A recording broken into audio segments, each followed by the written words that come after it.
3 ആണ് research design എന്ന് പറയുന്നത്.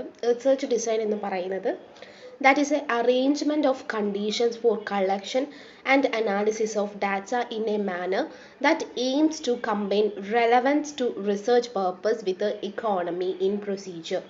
സോ റിസർച്ച് ഡിസൈൻ എന്ന് പറയുന്നത് ഒരു അറേഞ്ച്മെൻ്റ് ആണ്. അതായത് നമ്മൾ എന്തൊക്കെ ഡാറ്റ കളക്ട് ചെയ്യണം, അതെങ്ങനെ അനലൈസ് ചെയ്യണം, അതൊക്കെ തന്നെ ഒരു അറേഞ്ച് ചെയ്യുന്ന രീതിയിൽ ഒരു കണ്ടീഷൻ വെക്കുന്നതിനാണ്. അതായത് ഇതെല്ലാം തന്നെ നമ്മൾ കമ്പൈൻ ചെയ്തുകൊണ്ട് നമ്മുടെ റിസർച്ച് പർപ്പസിന് വേണ്ടി ഉപയോഗിക്കാൻ വേണ്ടി പോവാണല്ലോ. അപ്പോൾ ഇതെല്ലാം തന്നെ കളക്ട് ചെയ്യുന്നതും അനലൈസ് ചെയ്യുക തന്നെ ചെയ്യുന്നതിൻ്റെ ഒരു അറേഞ്ച്മെൻറ്റ് ഓഫ് കണ്ടീഷൻസ് ആണ് റിസർച്ച് ഡിസൈൻ എന്ന് പറയുന്നത്. സോ റിസർച്ച് ഡിസൈൻ എന്ന് പറയുന്ന ഒരു കൺസെപ്ച്വൽ സ്ട്രക്ചർ ആണ്. Research is conducted, it constitutes the blue print of collection, measurement of analysis of data. അപ്പോൾ ടോട്ടലി നമുക്ക് റിസർച്ച് ഡിസൈൻ എന്ന് പറയുന്ന ഒരു ബ്ലൂ പ്രിന്റ് ആണ്. അതായത് ഇതെങ്ങനെ കളക്ട് ചെയ്യണം, മെഷർ ചെയ്യണം, അനാലിസിസ് ചെയ്യണം എന്നുള്ള രീതിയിലുള്ള ഒരു ബ്ലൂ പ്രിന്റ് ആണ് റിസർച്ച് ഡിസൈൻ എന്ന് പറയുന്നത്. ഇതിൻ്റെ ഡെഫിനിഷനിൽ നിങ്ങൾ 1-2 പഠിച്ചു വെക്കുക. It provides a systematic plan of procedure for the researcher to follow.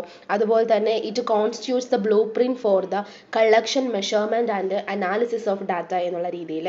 So ഒരു റിസർച്ച് ഡിസൈൻ എന്ന് പറയുന്നത് അഡ്രസ്സ് ചെയ്യുന്നത് certain key issues ആണ്. അതായത് what is the problem of study, എന്താണ് ഇതിലെ മേജർ റിസർച്ച് ക്വസ്റ്റ്യൻ, അതിൻ്റെ ഏരിയ ഓഫ് സ്റ്റഡി എന്താണ്, ഇതിലെ നമ്പർ ഓഫ് സാമ്പിൾ അല്ലെങ്കിൽ പോപ്പുലേഷൻ എന്താണ്, ഇതിൽ ഏതൊക്കെ പീപ്പിളാണ് സെലക്ട് ചെയ്യുന്നത്, എന്തൊക്കെ ടെക്നിക്സ് ആണ് ഇവിടെ യൂസ് ചെയ്യുന്നത്, അതുപോലെ ഡാറ്റ കളക്ട് ചെയ്യാൻ വേണ്ടിയിട്ട് എന്നുള്ള കാര്യങ്ങളൊക്കെ റിസർച്ച് ഡിസൈനിൽ ഉൾപ്പെടുന്നു. അതുപോലെ ഫീച്ചേഴ്സ് ഓഫ് റിസർച്ച് ഡിസൈൻ എന്ന് പറയുന്നത് it is a plan that specify the objective of study and the hypothesis to be tested. ഇതൊരു പ്ലാനാണ്. എന്തൊക്കെ ഒബ്ജക്റ്റീവ്സ് ആണ് ഈ ഒരു സ്റ്റഡി ചെയ്യാൻ വേണ്ടിയിട്ടുള്ളത്. പിന്നെ നമ്മൾ മുമ്പ് പറഞ്ഞു ഹൈപ്പോത്തസിസിനെ കുറിച്ചിട്ട്. അതേപോലെ ഈ ഒരു ഹൈപ്പോത്തസിസ് എങ്ങനെ രീതിയിൽ ടെസ്റ്റ് ചെയ്യണം. ഇത് ടോട്ടൽ ആയിട്ടുള്ള ഒരു ഔട്ട്ലൈൻ ആണ്. അതായത് the sources of type of information relevant to the research question. ഇതൊരു ബ്ലൂ പ്രിന്റ് ആണ് specifying the method of adopted of gathering and analysising of data. അതുപോലെ ഒരു പ്രൊസീജിയറാണ് റിസർച്ച് പ്രോസസ്സ് എന്ന് പറയുന്നത്. ഇനി ഫീച്ചേഴ്സ് ഓഫ് ഒരു ഗുഡ് ഡിസൈൻ എന്ന് പറയുന്നത് അഡ്ജക്റ്റീവ് ലൈക്ക് ഫ്ലെക്സിബിൾ ആയിരിക്കണം, അപ്രോപ്രിയേറ്റ് ആയിരിക്കണം, എഫിഷ്യൻ്റ് ആയിരിക്കണം, ഒരു ഇക്കണോമിക്കൽ ആയിരിക്കണം. അതുപോലെ തന്നെ ഡിസൈൻ എന്ന് പറയുന്നത് minimise the bias and maximise the reliability of data collected and analysed is considered to be a good design. അതുപോലെ തന്നെ എന്ത് ക്വസ്റ്റ്യൻ ആണ് ഇവിടെ നമ്മൾ എടുക്കുന്നത്, ആ ഒരു ഗുഡ് ഡിസൈൻ എന്ന് പറയുന്നത് നമ്മുടെ ഒബ്ജക്റ്റീവും അല്ലെങ്കിൽ പർപ്പസുമായിട്ടൊക്കെ റിലേറ്റ് ചെയ്തിരിക്കുന്നത്. ഈ ഒരു റിസർച്ച് പ്രോബ്ലം എന്ന് പറയുന്നത് nature of problem to be studied എന്നുള്ള രീതിയിലാണ്. ഇനി നീഡ് ഓഫ് റിസർച്ച് ഡിസൈൻ, എന്തുകൊണ്ടാണ് റിസർച്ച് ഡിസൈൻ എന്ന് പറയുന്നതിൻ്റെ ഒരു നീഡിനെ കുറിച്ച് സംസാരിക്കുന്നത് വെച്ച് കഴിഞ്ഞാൽ research design is needed because it helps in smooth sailing of research operations smooth ആയിട്ട് നടക്കണമെന്നുണ്ടെങ്കിൽ ഒരു ഗുഡ് റിസർച്ച് ഡിസൈൻ വേണം. അതുപോലെ തന്നെ ഒരു പ്രീ ഡ്രോൺ പ്ലാനാണ്. അതായത് റിസർച്ച് എങ്ങനെ ഇരിക്കണം എന്നുള്ള രീതിയിൽ ഒരു പ്രീ ഡ്രോൺ ചെയ്തിരിക്കുന്ന ഒരു പ്ലാനാണ് റിസർച്ച് ഡിസൈൻ എന്ന് പറയുന്നത്. അതുപോലെ തന്നെ it helps in providing direction of to our study. അതുപോലെ തന്നെ റിസർച്ച് ഡിസൈൻ എന്ന് പറയുന്നത് എങ്ങനെ റിസർച്ച് നടത്തണം അതിന് ക്ലിയർ ആയിട്ടുള്ള രീതിയിൽ ഒരു ക്ലിയർ കട്ട് ആയിട്ടുള്ള ബൗണ്ടറീസ് നൽകുന്നു. ഒരു സിസ്റ്റമാറ്റിക്കുമായിരിക്കും. അൺഎക്സ്പെക്റ്റഡ് ഇവൻസിനെ എങ്ങനെ മീറ്റ് ചെയ്യണം എന്നൊക്കെ ഇതിനകത്തൂടെ പറയുന്നുണ്ട്. ഇനി ഇതിൽ റിസർച്ച് ഡിസൈനിൽ എന്തൊക്കെ കണ്ടൻസ് ആണുള്ളതെന്നാണ് നമ്മൾ പറയാൻ വേണ്ടി പോകുന്നത്. ഒരു സ്റ്റഡി ചെയ്യാൻ വേണ്ടി പോകുന്നത്, അതുപോലെ ഈ സ്റ്റഡിയിലൂടെ എന്താണ് ഉണ്ടാക്കാൻ വേണ്ടി പോകുന്നത്, അതുപോലെ തന്നെ ഈ സ്റ്റഡി ക്യാരിഡ് ഔട്ട് ചെയ്യുന്നത് എങ്ങനെയാണ്, അതുപോലെ എന്തൊക്കെ ഡാറ്റയാണ് ഇവിടെ ആവശ്യമുള്ളത്, അതുപോലെ എത്ര റിക്വയർഡ് ഓഫ് ഡാറ്റ ഫൗണ്ട് ആണ്, അതുപോലെ ടൈം പീരീഡ് ഓഫ് സ്റ്റഡി എന്താണ്, സാമ്പിൾ ഡിസൈൻ എന്താണ്, ഡാറ്റ കളക്ഷൻ എങ്ങനെയാണത്, ടെക്നിക് ഓഫ് ഡാറ്റ കളക്ഷൻ എങ്ങനെ യൂസ് ചെയ്തിരിക്കുന്നു, ഡാറ്റ എങ്ങനെ അനലൈസ് ചെയ്യുന്നു, എങ്ങനെ ഒരു റിപ്പോർട്ട് പ്രിപ്പയർ ചെയ്യുന്നു തുടങ്ങിയിട്ടുള്ള ഒരുപാട് കാര്യങ്ങൾ റിസർച്ച് ഡിസൈനകത്ത് ഉണ്ടാവും. സോ നമുക്ക് ടൈപ്പ് ഓഫ് റിസർച്ച് ഡിസൈൻ നോക്കാം. എക്സ്പ്ലോറേറ്ററി റിസർച്ച് ഡിസൈൻ ഉണ്ട്. ഇതൊക്കെ 2 മാർക്കിനൊക്കെ ചോദിക്കാവുന്ന ക്വസ്റ്റൻ ആണ്. എക്സ്പ്ലോറേറ്ററി റിസർച്ച് ഡിസൈൻ ഉണ്ടാവും. അതായത് എക്സ്പ്ലോറേറ്ററി റിസർച്ച് ഡിസൈൻ എന്ന് പറയുന്നത് ഒരു ഫോർമുലേറ്റീവ് റിസർച്ച് സ്റ്റഡീസിൽ വരുന്നതാണ്. എക്സ്പ്ലോറേറ്ററി റിസർച്ച് എന്ന് പറയുന്നത് preliminary study of and familiar problem about which the research has little no knowledge. അതായത് ഒരു റിസർച്ച് പ്രോബ്ലത്തിനെ കുറിച്ചിട്ട് റിസർച്ചർക്ക് വലിയ ധാരണയില്ല, പക്ഷേ ഒരു കുറച്ചുണ്ടാവും അല്ലെങ്കിൽ ഒരു നോളജും ഇല്ലാതിരിക്കുന്ന രീതിയിലുള്ള ഒരു പ്രോബ്ലത്തിനെ കുറിച്ചുള്ള സ്റ്റഡി ചെയ്യുന്നതിനാണ് എക്സ്പ്ലോറേറ്ററി റിസർച്ച് എന്ന് പറയുന്നത്. ഡിസ്ക്രിപ്റ്റീവ് എന്ന് പറയുന്നത് ഫൈൻഡിങ് ഇൻവെസ്റ്റിഗേഷൻ വിത്ത് ആഡ്വക്കേറ്റ് ഇൻ്റർപ്രിട്ടേഷൻസ്. അപ്പോൾ ഒരു സബ്ജക്റ്റ് എടുത്തു, അത് കറക്റ്റ് ആയിട്ടുള്ള രീതിയിൽ ഫൈൻഡ് ചെയ്യുന്നു, ഇൻവെസ്റ്റിഗേറ്റ് ചെയ്യുന്നു, അതിന് ആഡ്വക്കേറ്റ് ആയിട്ടുള്ള ഇൻ്റർപ്രിട്ടേഷൻസ് നടത്തുന്നു. അതുപോലെ തന്നെ ഒരു എക്സ്പ്ലോറേറ്റീവ് സ്റ്റഡി എന്ന് പറയുന്നത് സ്പെസിഫിക് ആയിട്ട് മാറുന്നു. അതുപോലെ തന്നെ ഈ പലതരത്തിലുള്ള ഡയമെൻഷൻസിലായിരിക്കും പ്രോബ്ലം എന്ന് പറയുന്നത് സ്റ്റഡി ചെയ്യുന്നുണ്ടാവുക. അപ്പോൾ ഒരു ഡിസ്ക്രിപ്റ്റീവ് ഇൻഫർമേഷൻ എന്ന് പറയുന്നത് പ്രൊവൈഡ് ചെയ്യുക എന്നുള്ളതും അതുപോലെ തന്നെ ഡാറ്റ കളക്ട് ചെയ്യുന്നത് അപ്രോപ്രിയേറ്റ് മെത്തേഡ്സിലൂടെ ആവുന്നതും ഇതിൽ ഇമ്പോർട്ടൻ്റ് ആണ്. ആക്ഷൻ റിസർച്ച് എന്ന് പറയുന്നത് ആക്ഷൻ റിസർച്ചിനകത്ത് ഇവാലുവേഷൻ ഓഫ് സ്റ്റഡി എന്ന് പറയുന്ന ഒരു ടൈപ്പ് ഉണ്ട്. അതായത് ഒരു കൺകറൻറ്റ് ഇവാലുവേഷൻ സ്റ്റഡി എന്ന് പറയുന്നത് ആക്ഷൻ പ്രോഗ്രാം ചെയ്യുന്നത് പലതരത്തിലുള്ള പ്രോബ്ലം സോൾവ് ചെയ്യാൻ വേണ്ടിയിട്ടാണ്. അപ്പോൾ ആക്ഷൻ റിസർച്ച് എന്ന് പറയുന്നത് അപ്ലൈ റിസർച്ച് എന്നാണ്. അതായത് എന്താണോ ഇതാക്കുന്നത് അത് അവിടെ അപ്ലൈ ചെയ്യുക എന്നുള്ള രീതിയിലാണ്. അപ്പോൾ ബേസ് ലൈൻ സർവേ ഉണ്ടാവണം, പ്രീ ആക്ഷൻ സിറ്റുവേഷനിൽ ഫീസിബിലിറ്റി സ്റ്റഡി ഉണ്ടാവണം, അതുപോലെ തന്നെ പ്ലാനിങ്ങും ലോഞ്ചിങ്ങും ഒരു പ്രോബ്ലത്തിൽ ഉണ്ടാവണം, concurrent evaluation of the problem ഉണ്ടാവണം. പിന്നെ ഒരു making modifications and changing in the programme. അതായത് നമ്മളൊരു റിസർച്ച് പ്രോഗ്രാം എടുത്തുണ്ടാക്കുന്ന സമയത്ത് അവിടെ പലതരത്തിലുള്ള മോഡിഫിക്കേഷൻസ് വേണ്ടി വരും. ആ മോഡിഫിക്കേഷൻസും ചേഞ്ചസ് ഒക്കെ ഉണ്ടാക്കുക, ഫൈനൽ ആയിട്ടുള്ള രീതിയിൽ ഒരു ഇവാലുവേഷൻ കൊണ്ടുവരാം. എക്സ്പ്ലനേറ്ററി റിസർച്ച് എന്ന് പറയുന്നത് which is carried out to investigate in a timely manner a phenomenon that had not been studied before. അതായത് ഒരു ഫിനോമിന എന്ന് പറയുന്നത് ഇതിനു മുൻപ് പഠിക്കാതിരിക്കുന്ന ഒരു സാധനം നമ്മൾ സ്റ്റഡി ചെയ്യാൻ വേണ്ടിയിട്ട് ഉപയോഗിക്കുക. അല്ലെങ്കിൽ ഒരു മുൻപ് എടുത്തൊരു സാധനം വെൽ എക്സ്പ്ലെയിൻഡ് അല്ല എന്ന് തോന്നുമ്പോൾ അത് എക്സ്പ്ലെയിൻ ചെയ്യാൻ വേണ്ടിയിട്ട് നമ്മൾ എടുക്കുക. സോ പ്രൊവൈഡ് എന്ന് പറയുന്ന ഒരു സ്മോൾ എമൗണ്ട് ഓഫ് ഇൻഫോർമേഷൻസ് എക്സിസ്റ്റിൽ നിന്നും നമ്മളൊരു വലിയ ഇൻഫോർമേഷൻ ഉണ്ടാക്കിയെടുക്കാൻ പോകുന്നതിനെയാണ് എക്സ്പ്ലറേറ്ററി റിസർച്ച് എന്ന് പറയുന്നത്.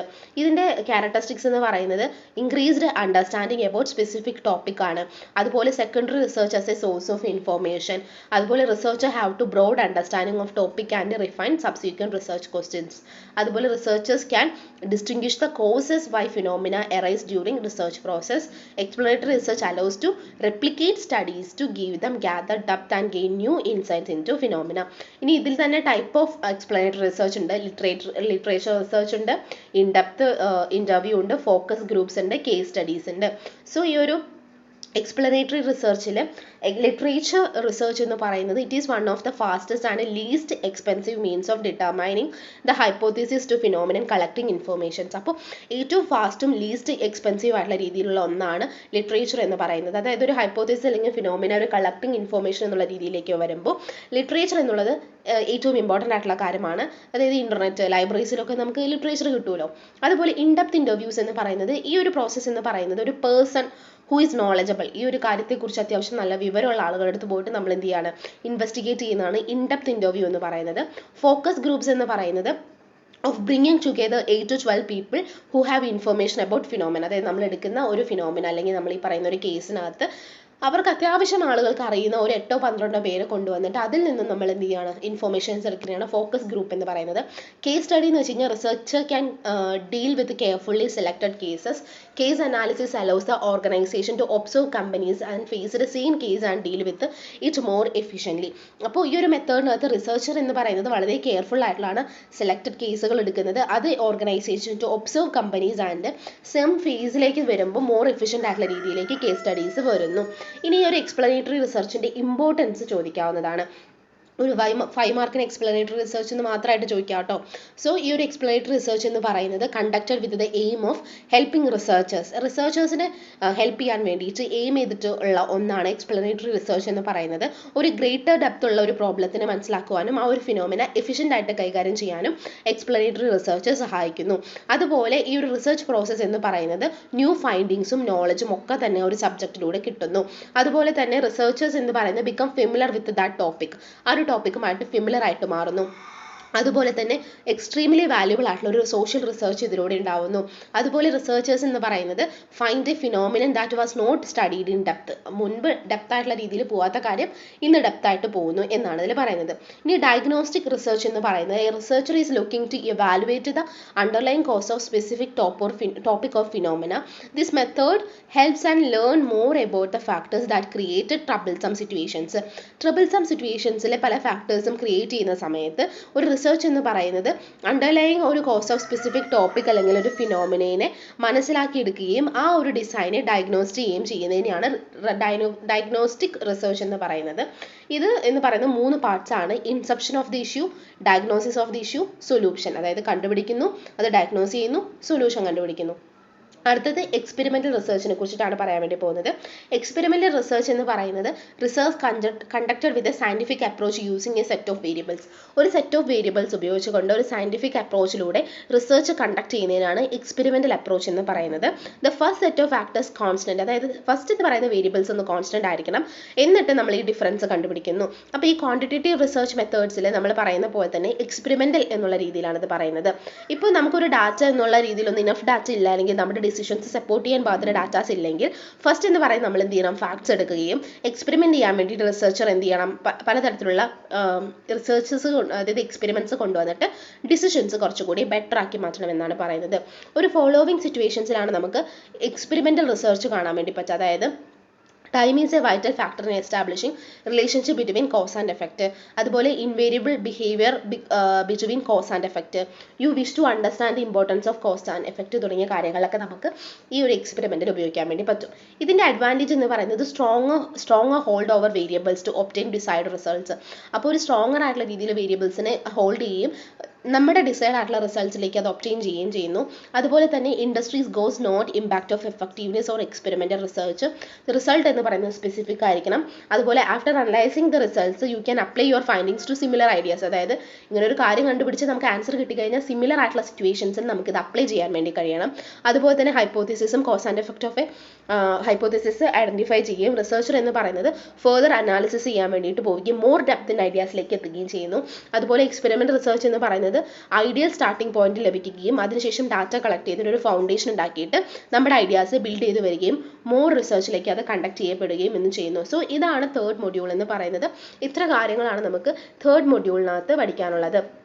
അതുപോലെ തന്നെ ഈ ഒരു ടൈപ്സ് എന്തായാലും മസ്റ്റ് ആയിട്ട് നോക്കി വെക്കാം കേട്ടോ.